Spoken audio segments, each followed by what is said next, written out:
Hello everybody, welcome to Totally Tabled. My name is Shaggy, and today I'm doing a full solo playthrough of Voidfall.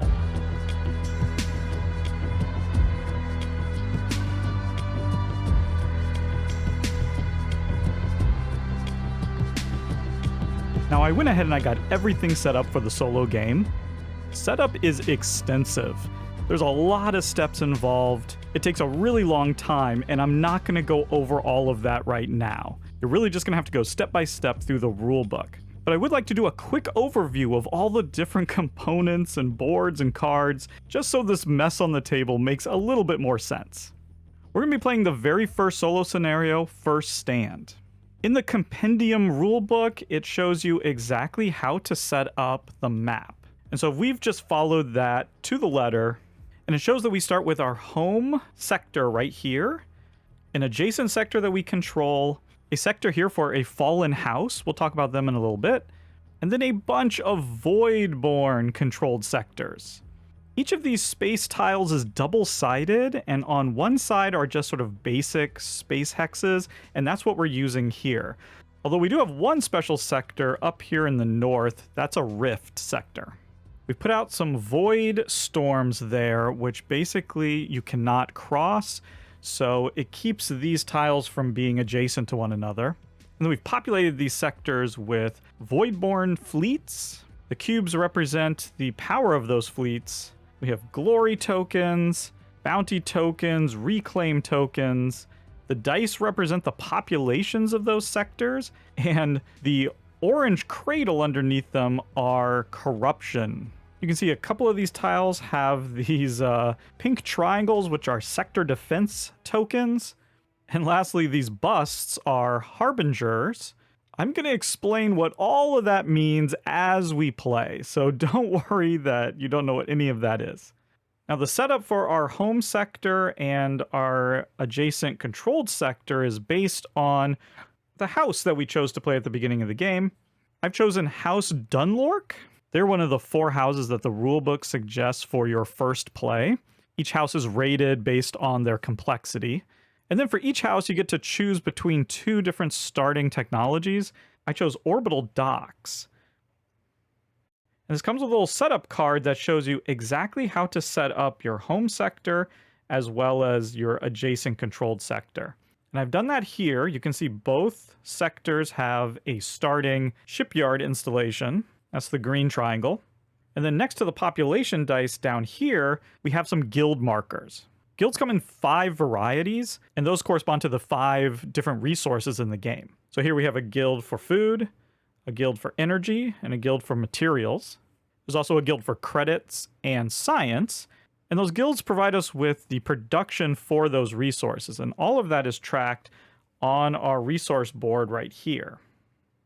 The left side is our production value. So for example, we have our food set at 2 because we have a food guild right here and there's a 2 population.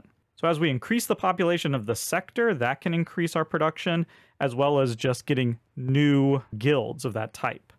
The number here is showing us exactly how much of that resource we produce. So you can see it's not a 1-to-1 with the production value, and each dial is a little bit different. So here our food is at production level 2. That means we're producing 1 food anytime we produce. And then over here is our storeroom. That's how much food we have stored. And as it shows on our card, we start with 4 food. And so we've set all of our resources according to that. And then once you're done setting all that up, you just take this card, you flip it over, and you put it down here as your starting agenda card. We also get to start with 2 glory and a corruption on one of our agenda tracks here. I then went through the process of randomly selecting what technologies will be available for this game and what our fallen house will be. We have House Findrax as our fallen house. It shows on the card that there's 2 population in the sector, as well as 2 sector defense tiles there. Once again, I'll explain all of that as we get into the gameplay. We have one little bit of setup remaining, and that is to resolve our Galactic event card. I drew a random one for cycle 1. We have Civilization Reborn. On the left side, it shows that we need to add a guild that provides credits. I believe it's called a bank. So we need to add a banking guild and one of the Voidborn fleet to an adjacent Voidborn sector of our choice. I think I'd like to add it to this northwest sector. And then the second thing we have to do is to increase one of our civilization tracks. We have these 3 tracks here. I think I will increase this track. And so we would move it to the next spot. This particular spot just says skip this spot and move to the next spot. And so we're going to move here. That's just going to allow us to take a trade token from the board. You always take the lowest most trade token. And then we can get the ability that's beside it, which in this case would be just to take a random bounty token. Or we can always take one below. So we could also instead just to gain 1 science. I think I will take the bounty token. So you just immediately flip it up and see what you get. And in this case, we can either get 2 food or 1 victory point, essentially. I think I'll take the 2 food. So we're just going to add that to our stockpile. So we've gone from 4 to 6 food. And then you just keep your bounty tokens here in a little pile. Certain cards might reference those. And then you always have to store your trade tokens down here on your agenda cards. And so I can store it right here. And there we go. That's setup done. I think we can just jump right into the first round. Don't worry if you don't know how to play, because I'm going to teach the game as we go along, just like I always do. So let's get started. A game of Voidfall is going to last for 3 cycles. And the length of a cycle is determined by the Galactic event card. You can see that 4 in the upper right corner. That means that we're going to have 4 rounds this cycle. And in the solo game, at the beginning of each round, we're going to be drawing a crisis card. We have our crisis board down here, and this card is going to determine how we set up the crisis deck for each cycle. Now we're going to be playing on easy. So this shows that the Voidborn start with 60 points. Don't worry about points yet. We'll get into points later. And then it shows that for this first cycle, we're going to be setting up the crisis deck with just level 1s, just 6 level 1 cards. In the second cycle, we'll actually be having 3 level 1s, 2 level 2s, and 1 war card. I'll talk about war when we get to it, but for this first cycle, it's a little bit more chill. So I set up that deck right here. You would then draw the card. It shows you which of the decks to draw from. Again, for this first cycle, it's always going to be from deck 1. So then we just draw a random crisis card. And this is going to be our current crisis for this round. This says, study the Voidborn. After you place a science guild, choose to also, and that symbol basically means to deactivate one of your fleets from the same sector that you placed the science guild. So if we were to accomplish that little goal there, then we would get to discard this conflict card, or this crisis card. If we don't accomplish that goal, then some bad things will start to happen. You'll see that. But if we can, we'd maybe like to try to do that. Okay, now we get into the meat of the round, where we get to take our action cards, and we got a bunch of them. In this first cycle, we have to put the innovation action card in the discard pile. We don't get that in the first cycle, but we can pick any of these, and whichever one we pick, we're going to get to do 2 of the 3 actions that are shown on the card. But if we play a trade token, then we can actually take all 3. That's one of the valuable things about trade tokens. And we happen to get one at the beginning of the game. Now, in addition to the cards that we have in our hand, we also have these heroic actions. And I'm going to show that off right away because the card I want to play is this temptation card. Now, I'm going to discard that in order to instead play the corresponding heroic temptation card, which is out here. Each cycle will have 3 of these heroic actions that we can use. Now at this point, if I wanted to use my trade token in order to take all 3 of the actions, I could, but I'm not going to. I choose not to. I'm going to hold on to that trade token. And this is where you're going to learn that Voidfall has this entire other language of icons. How many icons, you say? Well, there's an entire sheet here that has them all listed. Yeah, quite a few. Basically, once you've learned this game, you can officially consider yourself bilingual. I now speak English and Voidfall. The other thing I want to say is that one of the great things about this game is that at the beginning of every cycle, you can and you really should sit down and develop a plan for what you want to accomplish that cycle. This game is just really a crazy puzzle that you really need to try to solve, and going into the cycle with a plan is a good idea. The only random element are these crisis cards that are going to come out at the beginning of each round. And don't get me wrong, these are going to perhaps radically blow up whatever plans that we had developed. But I still find it's useful to go in with a plan, and I have off camera developed a plan for this cycle. And so as we go along, I'll try to explain what I'm thinking about, what I'm doing, and why.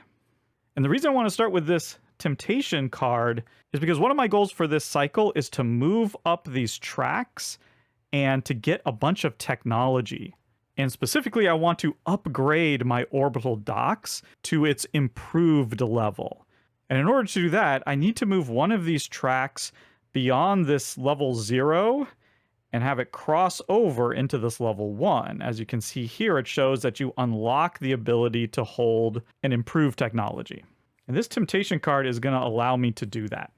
So we're going to pick 2 of these 3 actions. I want to do this second action first. You can do them in whatever order you want. That action is called commit, and it's telling us that we can corrupt one of our tracks. So we're going to grab a corruption marker, and I'm going to put it on this middle track here, this politics track. It then says that whichever track we corrupted, we can move forward. Now, when a track is corrupted, you don't get the benefit that's underneath it. We then have that and or symbol, and it says, well, we can move up any track we want now. And so I'm going to move up this track to this level, and the benefit is that we can build a guild of our choice. And I want to build a bank. Now, right now, we could either put it in our home sector here. We have one more spot for a guild, or we could put it over here. I'm just going to put it in my home sector for now. And now that we've done that, our credit production has increased by the population level, in this case 2. So we go to our tracker here and increase our production value to 2. Now, the reason I wanted to build a bank and not one of the other 4 guilds is because at the end of this cycle, we're going to get to score this Galactic event card. And that's what's shown over here on the right-hand side. We have 2 choices of what to score because they're divided by a red slash, which means or. And that top one says that if you have, at the end of the cycle, 3 or more hexes or sectors that have a bank on them, we can score that, and what we'll get is a technology card. Now, there's an added little condition there where those sectors have to be pure. They have to be uncorrupted. And so you can see our starting 2 sectors aren't corrupted. The rest of the sectors are. And anytime a sector doesn't have corruption on it, we call it pure. So that's another goal that I'm going for by the end of this cycle. Now, instead of doing that, I could have built a science guild, and then we could have taking care of this crisis card. That wouldn't be a bad idea necessarily, but I think I'm going to go forward with this. Okay, there we go. That is our first action. We can now take a second action. I want to do this first one. It's called exploit. Now at the top there, it shows the cost of performing the action. In this case, we have to spend 4 resources of any type. I'm going to go through here. Let's spend 2 food. Let's not spend food. We'll keep our 6 food. Let's just go ahead and spend 2 energy and 2 materials. Now that we've done that, we can perform the action. As you can see here, it says, well, we just get 4 of whatever we want. So we spent 4, but we're going to get 4 right back. And that's kind of handy because I'm going to get 4 credits. So now we'll have 7 credits. Now, why would I do that? Well, credits can actually be used as food, material, or energy. So credits are kind of a wild resource, except for you can't use them as science. Then the second part of that action, another complicated icon there, which basically means that we can take one action of one of our favored types, which are listed right here. So this is letting us go to either, and let's just bring them out here, this progress. You can see the icons match there. So we could do one of the actions on our progress card or one of the actions on our reinforcement card. We could do any of these 6, and we still have to pay the cost and everything like that. And the one I want to do is this top action on the reinforcement. It's called Accelerate. So the first thing we have to do is pay the cost. What we have to do is move one of our cubes from this active area over to this inactive area. These are the cubes that we're going to bring out to create additional fleets. But now we get to move one of our tracks up again. And this might be a little wasteful, but I'm going to go ahead and I'm going to move this track up. That's going to give us another trade token. So we could get either ones below, but the one next to it says that we can get 2 of either food, materials, or energy. Food always comes in handy. So we're up to 8 food now. This is going to be a little bit of a waste because we're not going to be able to store this trade token, but that's okay. I just want to get this track moving up as far as possible. And now the second thing we get to do is to build a sector defense. So these triangles are known as installations, and they go on the tops of these hexes. I don't have space in my home sector, so it's going to have to go right there. And those basically protect us when there are skirmishes that are going to happen in the future, and you'll see that here at the end of the cycle. Those were our 2 actions, and now we end our first action round with a cleanup phase. We would check to make sure that we don't have 3 or more of fleet minis in a single sector. So the maximum you can have is 2 or 6 power, essentially, because each one of these minis can hold 3 power. You also can only have 4 of these glory tokens, so if you had more than that, you'd have to discard them at this time. And then you also have to find a home for your trade tokens. Now we have 2, but we only have 1 agenda. So unfortunately, we're going to have to give this trade token back to the board. But we can hold this one. And now we need to take care of our current crisis card. We weren't able to accomplish the goal and discard it, so it's here, and now we have to deal with it. And we have a couple of options.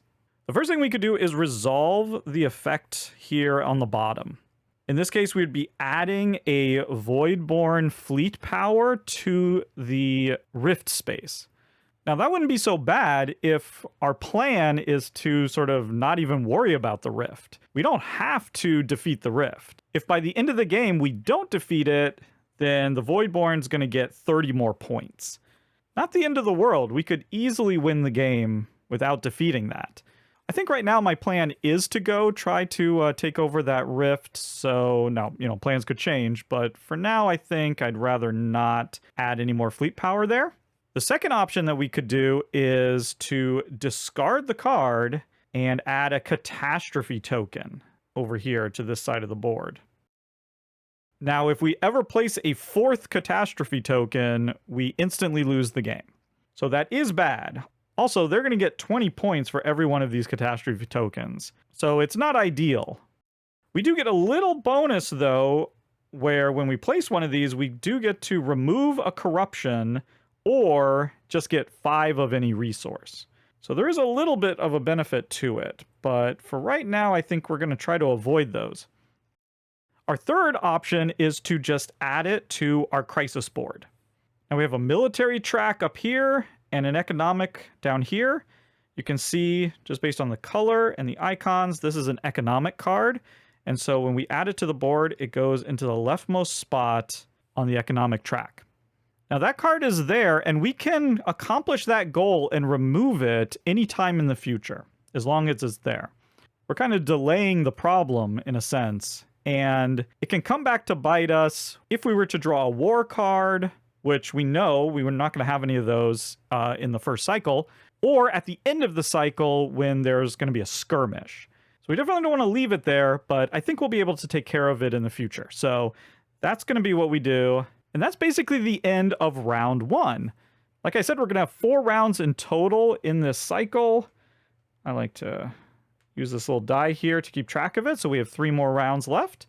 Keep in mind, you don't replace these cards until the end of the cycle. And there we go. Let's just jump right into round 2. First thing we do at the start of every round, we flip over this card and we draw a corresponding crisis. Okay, this is Cleansing Fire. Wow, this is perfect. We can get rid of this card by removing a corruption from one of our civilization tracks, and we have one on there. That is very lucky. I don't know that that's going to change what we want to do, but yeah, it actually makes me want to play this politics card. Yeah, I think playing this right now would be pretty good timing. And in fact, let's add our trade token there, which is going to let us take all 3 of these actions. We don't have a heroic version of it, so we just have to go with our regular one. Okay, I think we want to do this 3rd action first. It's called Control, and the cost is 1 credit. That's fine. We have 7, so now we have 6. That's going to let us do 2 things. Get a trade token. Fabulous. Once again, we could get 2 resources. Let's get energy. And now, this doesn't let us remove corruption, but it lets us move it. And you can see on the Cleansing Fire, we could either remove or move it off of our civilization track. So let's go ahead and do that. We'll move it from there over here. So it's still on our board. We haven't taken care of it yet, but that is going to open up our track, and it's going to let us immediately discard Cleansing Fire. Okay, there we go. That was our first action. Our second action will be this first one here. It's called Inspire. We get to move our track forward, and now that the corruption has been cleared, we can take advantage of the bonus, which is getting either a basic technology or an improved technology. You can see the 2 colors on that icon there. Now, in order to get an improved technology, 2 things have to happen. 1, you have to have space for 1 based on your tracks, and we have one of our tracks beyond this, so we have unlocked sort of 1 space for an improved technology. But then you also have to have an improved technology available, and they're up here on this track. And as you can see, they're covered with that token that tells us that those will be available in the 2nd cycle. The exception to that is your starting technology. That one is available to be improved, and that's what I want to get from this bonus. So we're going to replace our basic orbital docks with this improved orbital docks. And we immediately get the stuff that's on the bottom there. So first of all, we get 6 victory points. So this is where we count our victory points. We start with 10. And so now we have 16. And then down here, it's letting us ready to power. And now that symbol says that we can deploy our ready power to shipyard locations. And at the moment, we have 2 shipyards. We have a shipyard here in our home sector and a shipyard over there. And our orbital docks gives us a special ability that when we deploy, each sector with at least 1 shipyard is considered to have an additional shipyard. And so with this, we can actually deploy 2 power to each of our sectors.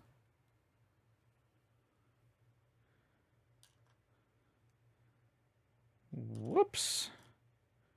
We do not have 6 population. We have 2 there. And now we can put 1 on here. And now we're going to need a second mini. Each mini can hold 3 power at most. one on there. Now, our improved orbital docks comes with even a additional power, which is that each of our shipyards adds 2 credit production regardless of the population of that sector. So we now have an additional 4 credit production. Up to 6 production value now. Wow. It gives us even more incentive to build those shipyards. And now I forgot to pay the cost for doing that action, so we do have to spend 1 science. We only started with 2, so we only have 1 science left. That could be a problem because our credits can't be used to replace science. You actually have to have the science. And now, because we used the trade token that we had, we can do a 3rd action here. It's going to cost 2 energy and 1 credit. So there we go. That top icon means that we can increase one of our glory tokens by 1. So this 2 can become a 3. And then that second icon means that we can invade. Combat in Voidfall is completely deterministic. The rules are a little wonky at first, but once you get it, it's pretty simple. But all the rules for the combat are right here on this board. And in fact, while we have the technologies for these 2 different types of units that we could get, we don't have the technology yet. So we can flip these over for now. And really all we need to look at are the basic units. So combat is split into 2 phases. We have the approach phase and the salvo phase. Now we're going to get to ignore the approach phase for this particular battle because we're going to be sending 3 of our troops up here. You have to move into an adjacent sector, and you can move units from multiple sectors into that one adjacent sector. And also you want to make sure that you leave at least 1 unit behind. So in this case, I have 3 fleet power to the Voidborn's 2 power. And we would check for any sort of approach damage or defense. In particular, those sector defensive installations like we have right here, those would do 1 approach damage if you're on defense to any invading units. Luckily, there's none in this sector, so we can ignore approach, and now we go to salvo. And we're going to determine initiative, and in this case, it's really just how much fleet power you have. Each fleet power is contributing 1 initiative to this battle. We have 3 and they have 2, so we get to go first. And then we just go back and forth trading 1 damage. So we're going to damage them once, they're going to damage us once, and then we'll damage them and destroy them. And so they're going to lose 2 fleet power and we're going to lose 1. Your fleet power that gets destroyed just goes here into this ready area. And there we go. We've successfully taken over this sector from the Voidborn. Now that combat can become a little bit more complicated when you start adding in different special abilities and the different kinds of units that we can create. We'll see some of that as we go along. And when you take over a sector, a couple of things happen. First of all, if there had been any installations, you would remove those at this point. But you keep any guilds. And so that banking guild there will remain. We get to take that over. Secondly, we get to take the glory token that's in the sector. We add it to our pool, and then we get to score all of the glory tokens that we have. So in this case, we have 4 points of glory. So that gets us to 20 points. Unfortunately, the corruption remains. We haven't removed the corruption yet, but our guilds produce regardless of corruption. So we will get to increase our credit production by those 2 population. So now we have 8 value. We're producing quite a lot of credits. And there we go. That's the end of combat, and that is the end of our actions. So we can just discard our action card. This trade token that we flipped in order to take 3 actions, that goes back onto the board. This trade token that we just got needs to be stored, and we have a spot for it. And now we resolve the current crisis, but we took care of it already, so it's done. We don't have to do anything more. That's the end of round 2. Time for round 3. We flip this. We know it's going to be a 1. Ooh, we have Imperial March. The goal states that we need to receive a glory token while already having 5+ total glory value. Yeah, that one's going to be super tough to do because in order to do that, we would need to increase the value of one of these so we were at 5 and then do another combat. We may have to reconsider our plans actually in light of that crisis. The original plan was to use this heroic prosperity card that was going to let us move our track even further, get some more resources. Yeah, I think we're just going to have to ignore that crisis, to be honest. Yeah, let's stick to the plan. Let's stick to the plan. I think it'll work out in the end. Well, we're down to 2 more actions, and I'm going to play Prosperity, but I think we'll use the Heroic Prosperity card. And I think we're going to juice this one up using our trade token so that we can do all 3 of these. Okay, let's start at the top here. The cost of the action is any 2 resources. Let's go 2 food. And then we get to move this track forward, which is going to give us an agenda card. So we have our starting agenda, we have spaces for 3 more, and we have our agenda offer here with 4 face up and then these decks. We could also draw 2 from a deck and pick 1. You can see there's 4 different types, and the only restriction is that we can only have 1 of each type at most in play. But right now we're just taking it into our hand. I have my eye on this agenda right here. This is called the Self-Sustaining Campaign. These will give us additional scoring opportunities if we can put it into play. And the way we put it into play is by, in the future, playing one of these 2 types of action cards. I believe that's develop and produce. Let's check. Yep, development or production. And my plan is to play development. So hopefully we can get that into play next round. The other thing we get to do here is just to take 4 resources of our choice. We're going to take all 4 in credits. No, you know what? On second thought, I think I'm going to need 7 food. So let's make 1 of them food. There we go. Great. Now we can look down here to this action. This is an either or. So we could either take another agenda card. Oh, and that one should be refilled. So we could take another one. That's not a bad idea, but I'd rather do this bottom one here, which is just to build an installation. It's either going to be a shipyard or a sector defense. That 3rd blue type is a special kind of installation that requires a technology card. That's not in play for this game, so we won't worry about it. I actually want to put a sector defense right up there. And now we can resolve this middle action. The cost is to remove a guild from a non-home region. We'll just go ahead and remove this one right here. That is going to reduce our production by 2.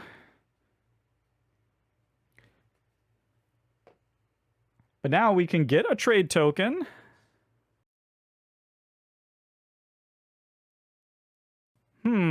Let's see here. What are we going to need? Looks like we're going to need maybe minerals, maybe food. So let's do 1 mineral, 1 food. And then we get to remove a Harbinger token from the map. We could also remove it if there was one on the crisis board. I haven't really talked about what these Harbingers do. Basically, when you take over one of these sectors, then you move the Harbinger onto the crisis board, and it clogs up the crisis board. And so this is one way that we can get rid of them. I'm kind of planning on attacking here and possibly here. Let's go ahead and just remove that one. There we go. That is that action done. This gets put back on the board. This comes down here. This crisis card is a real nuisance. I think we're just going to have to put it onto the board for now And there we go. Time for the last round of this cycle. Let's really hope that we get a good crisis card.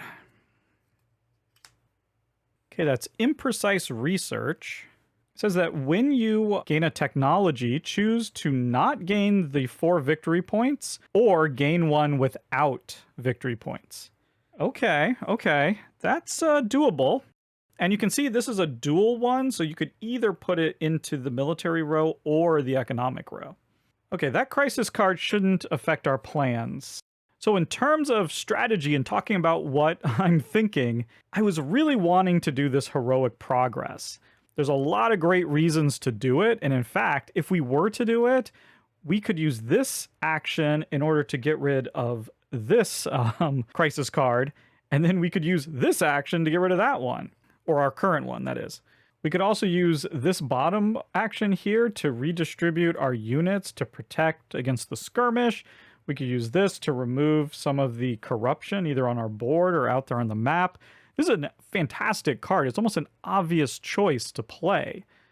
Here's the problem. In order to play this agenda card that we got, and to be able to score it at the end of the cycle, we need to play one of these 2 types of cards, and that's not one of them. So I have to balance between having all these great actions or getting this played.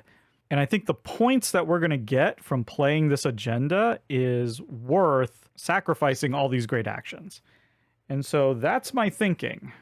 Now I am a little torn between whether to play development or production.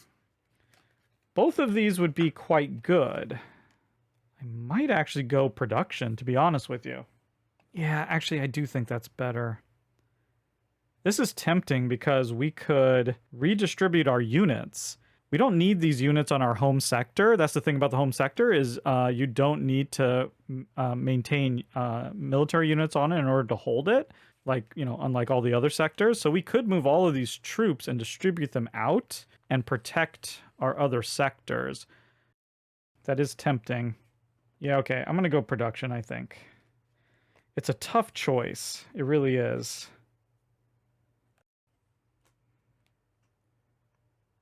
So because we're playing this action card, we can now play our agenda with it.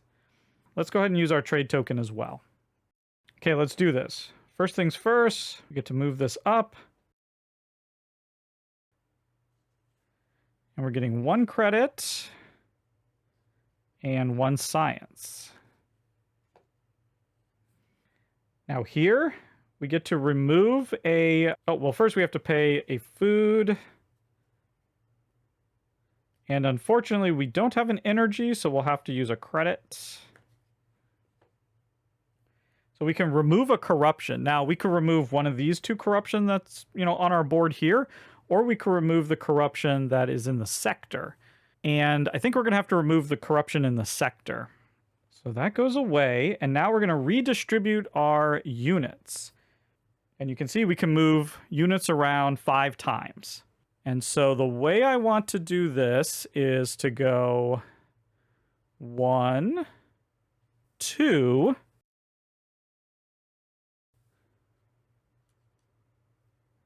3, and 4. And we can remove this. And now we're really strong in these 2 sectors, which is going to be good here coming up. You'll see why. And now we get to do this one here, which is going to let us produce our food, our energy, and our materials. So the way production works is we just look at that little number right here, not the one on the outside, but the one on the inside here. So for food, it's 1, and then we just add it to our stockpile. For energy, it's also 1, and for materials, it's 1. So not so good. Now we're actually going to score a point for every guild that we have of those 3 types.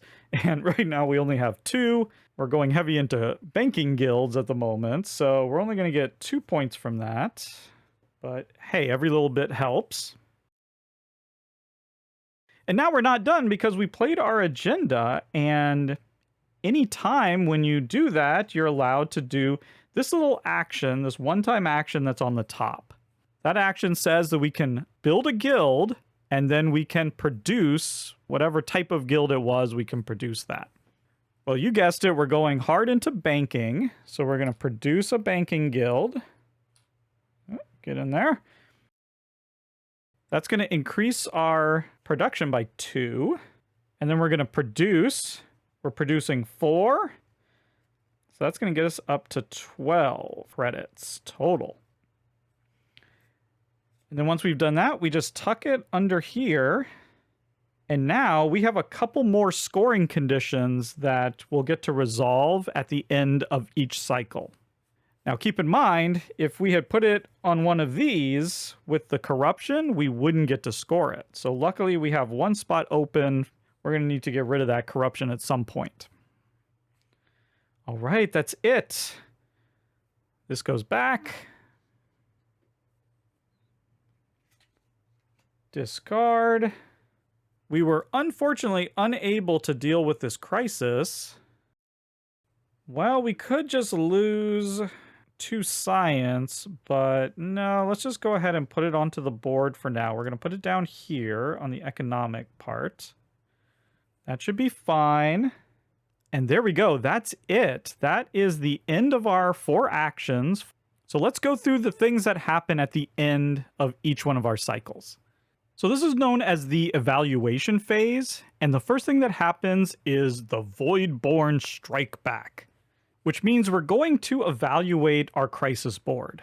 The first thing that happens is there's going to be a skirmish, which basically means that some Voidborn from an adjacent sector are going to invade one of our sectors. And they're not actually going to do it with the pieces that are on the board. This is sort of like a virtual attack. And they're just going to use pieces like from the supply. Now, the power of their fleet that is attacking us is equal to the leftmost empty space on the crisis board. In this case, because we have a card here, if this card wasn't here, it would be 0. But since we have a card here, it's actually 1.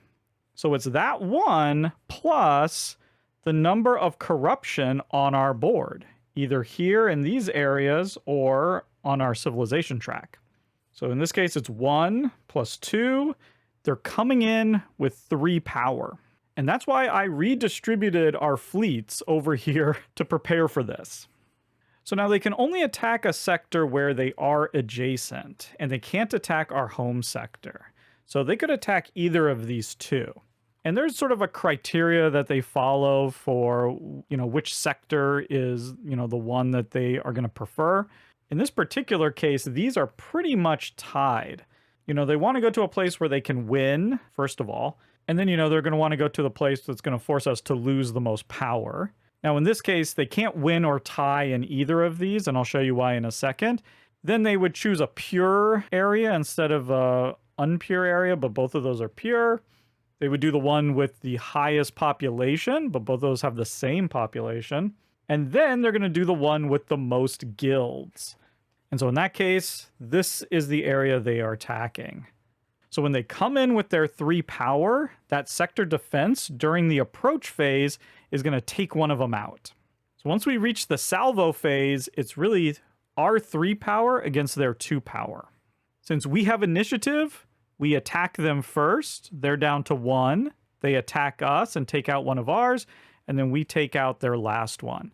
So in this skirmish, they did manage to knock out one of our power, but we held the sector. And so I'll call that a success. Now, the second thing we need to do is resolve the economic part of the crisis board. We have 2 cards here, and so we just need to pay the amount showing here.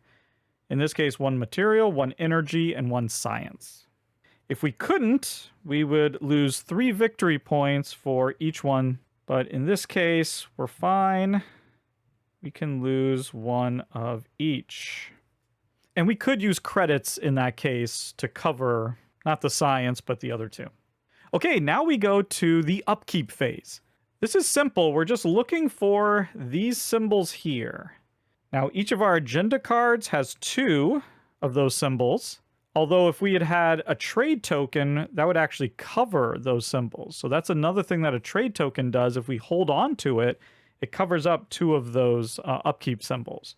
But we didn't do that, so we have 2, 4, and then the last location in these guild spots and in the installation spots also have upkeep, but we've avoided those except for right here. So we have 4, 5 upkeep. And to pay for upkeep, you either spend 1 food or 2 of any combination of energy and materials. And the trick here is that you cannot spend credits. You cannot use credits to supplement these upkeep costs, which is why I wanted to make sure that I had enough food to cover what might be our upkeep. In this case, I overshot it a bit, and so we're going to be left with 3 left over, which is fine. That'll be useful later. Oh, and by the way, just like here with the crisis, you lose 3 victory points for each of those upkeep costs that you can't meet. And now we actually get to score. So the first thing we're going to score is our Galactic card here. And I was talking about this at the beginning. Our goal was to get 3 or more pure sectors that have at least 1 banking guild on them.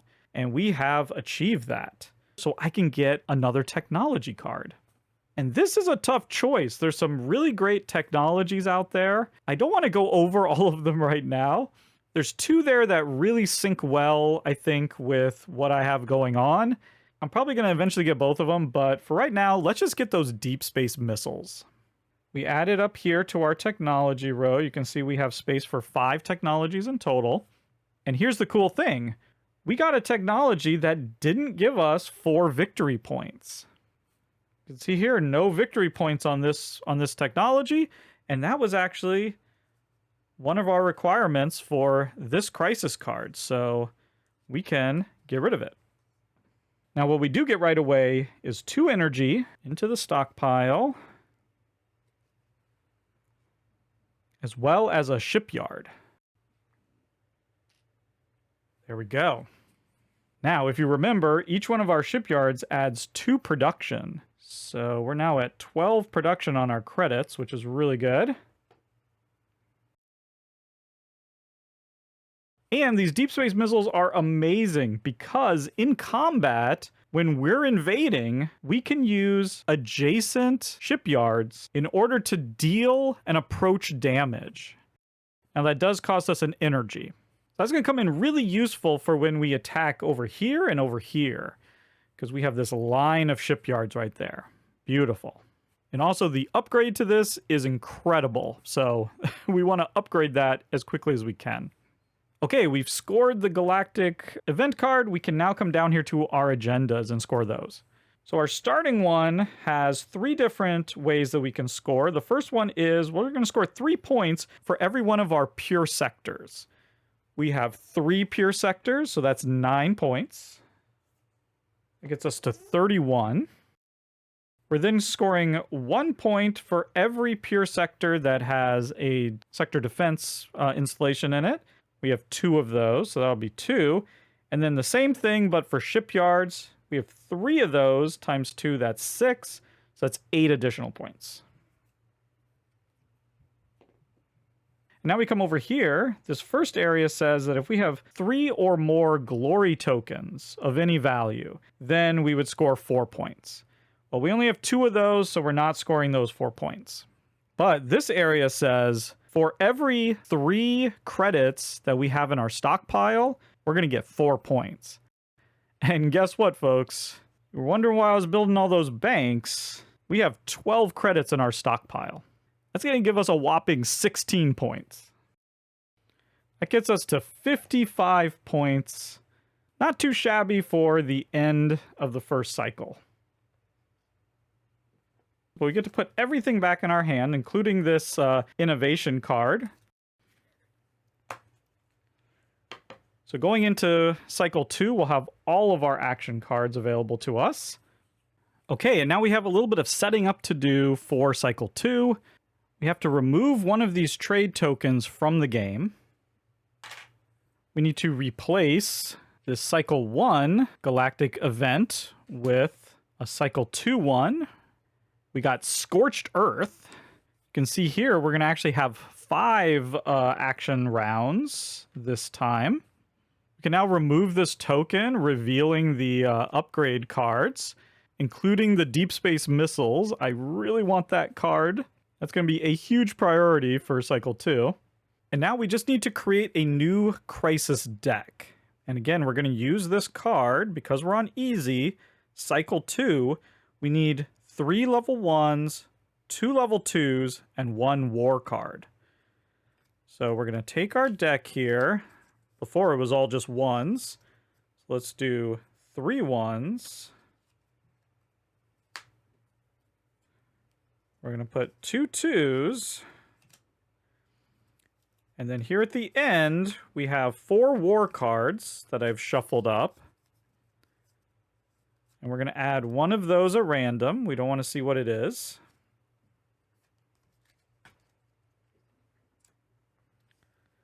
So we take this deck and we give it a good shuffle. All right. And there we go. I think that's pretty much it. We're actually ready to just begin with resolving the Galactic event.